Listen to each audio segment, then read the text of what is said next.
Regina Ip was interviewed by a German television, the conflict zone.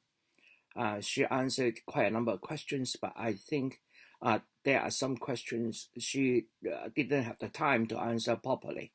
So I will just try to fill in a few of the questions from the interviewer, Tim Sebastian. So let's see how it goes. In the basic law, it says that all legal systems previously enforced will continue to apply, at least up to 2047. Yeah. Really, in the last couple of days... Our common law system is highly regarded. In the last couple of days... rated. In the last couple of days... Let me finish. You are interviewing me. You should let me finish. Give me a chance to finish my answer. Please, go ahead. The World Justice Project rates our legal system number 16 worldwide, 3 places higher than that of the American system. You should respect that. Not a single citizen has been mortally wounded by our police force. On the other hand, in the past week, 3 police officers have died of exhaustion after off-duty. We are totally unlike the U.S., where the policemen kill at least 1,000 people every year. You must be fair. There are no such thing as police brutality in Hong Kong. Well, let's not bring in the U.S. here. You have to show me a single... we are not talking about the U.S., but give me one specific instance of police brutality. You cannot just take the words of the likes of Joshua Wong for granted. What about setting people on fire? That's what one of the protesters did. What about hitting a cleaner with brake? You saying that, give you a single example. We saw on video a few months ago a policeman shooting a demonstrator, an unarmed demonstrator, directly in the stomach. You must have seen it as well. Wasn't that police brutality, Regina Ip? Well, about a policeman shooting a young rioters in the stomach. Yes, we see it. We saw it on television. But I don't know how much of the sequence the interviewer actually see. From what I can remember, it was the policeman was a traffic policeman. He was redirecting traffic because some of the roads were blocked by the rioters, dumping rubbish and all kinds of things onto the road, blocking traffic. Then he was actually chasing one of the rioters. Before he reached the pedestrian path, he walked back because he saw danger. 3 other rioters approached him. He drew out his gun. When he drew his gun, one of the rioters actually pushes his chest against the gun, challenging him to shoot. Of course, he didn't. If he had shot, that young man would die immediately. At the same time, other rioters are now hitting on his back. And then, when these rioters returned back, he tried to grab his gun. So he had to shoot. So on that day, actually, 2 shots were fired. One at this young rioters trying to grab his handgun. The other one trying to hit him at the back. Well, the second shot didn't hit anybody. Okay, the first shot seemed to have hurt this rioter. He fell on the ground. So when his other policemen come and assist him, all the rioters have escaped. So they go to tend for these wounded rioters. You know what? The rioters got a chance to stand up. Then he ran away. That means he is not hurt much. And of course, with police all around, he was caught again.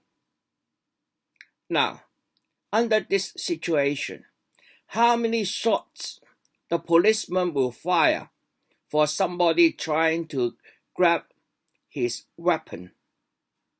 I would suggest answer like 10 or all in the barrel. Isn't that right, Mr. Sebastian? That's not police brutality. The policeman was trying to protect himself. The From an protester was unarmed charging man. at him. From an unarmed man. Well, an unarmed man can also be dangerous. There have been several shooting incidents in the past 12 months. Each incident has been carefully examined by the police, and they have basically been exculpated by the expert groups engaged by our Independent Police Complaints Council. Your reason, your pitch to the people of Hong Kong is trust Beijing. This security law will not be used in the same way that Beijing uses its security laws to tamp down on freedoms on the mainland. There are national security laws in every country in the world. There's no exception. Or maybe Hong Kong. Hong Kong basic law stipulate that Hong Kong should legislate a national security law. But unfortunately, after 23 years, Hong Kong people still failed to comply with their legal obligations. With all the riots happening in the last year, it is now paramount to restore order. The only way to restore order is to enforce a reasonable national security law. As for whether the Chinese people enjoy freedom, well, if you happen to visit China, you have the freedom to walk freely at midnight without fear of threats or violence. If you are in China, you can say whatever you like, except of course, like anywhere else, promoting or encouraging people to commit crimes. Isn't that true in everywhere in the world? Chinese people enjoy more freedom than most people in the so-called Western countries. Chinese people have the freedom to enjoy life the way they like. Unlike in US or in some other countries, people will fear about their life if they walk out in light. And if there's a single lady coming home, somebody will have to accompany her because it's not safe. In China, people enjoy the freedom of being safe anywhere in China. What do you think about that? This is what you're asking them, to accept that China is not going to behave the way it behaves on the mainland in Hong Kong. Do you really believe that? Of course, trust our motherland.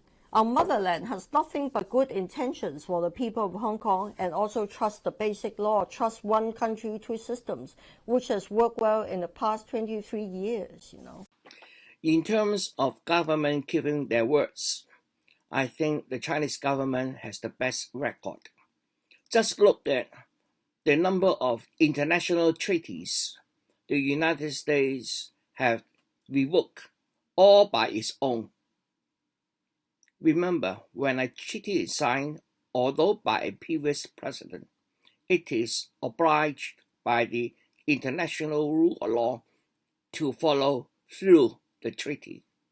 But when Donald Trump became the US president, he revoked the Paris Climate Accord. He revoked the deal with Iran and applied sanctions unilaterally. Which country is not keeping its words? Why doesn't it have better one country, intentions two towards its systems own people on the mainland? Why is it torturing them in prisons and locking up 1 million Uyghurs in so-called re-education camps? Why is it doing that? Well, the rumor that the Chinese government lock up Uyghurs who are Muslims. Well, this issue has been investigated by the Muslim Council.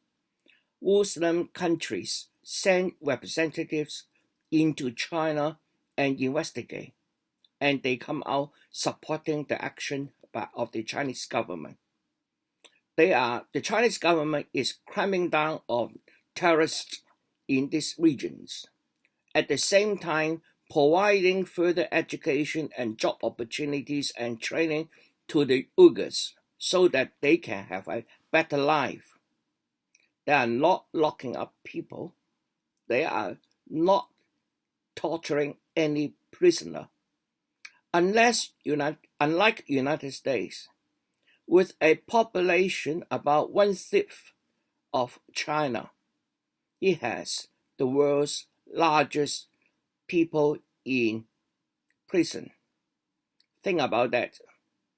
If China is 5 times the size of United States in terms of population, shouldn't China has at least 5 times the number of prisoners as in United States? But it's not. United States is the world's number one in terms of incarcerated people. Why? Because Chinese government is kind to its people, is working for the best of its people. Look at what happened during COVID-19. Such a large country with about 80-something thousand confirmed cases and a death toll of around 4,000. Compare that with, again, 1/5 the size of China, United States. It has over 2 million cases and over 110,000 people dead already. And the number is still rising. Which government is cruel towards its own citizen? As Regina Ip said, the US police shoots around 1,000 citizens every year. Not on a single year, every year. That is the statistics. Which government is brutal, killing innocent citizens? And most of these police officers don't even go to trial. Which country is brutal? You judge. I must ask you not to confuse and fuse the issues, but keep talking about making allegations about the mainland, which have nothing to do with one country, two systems. I ask you to come back to the situation in Hong Kong, how one country, two systems really operate, and don't allow your bias to color your reports on Hong Kong. That's totally unfair to Hong Kong people. I take strong objection to that.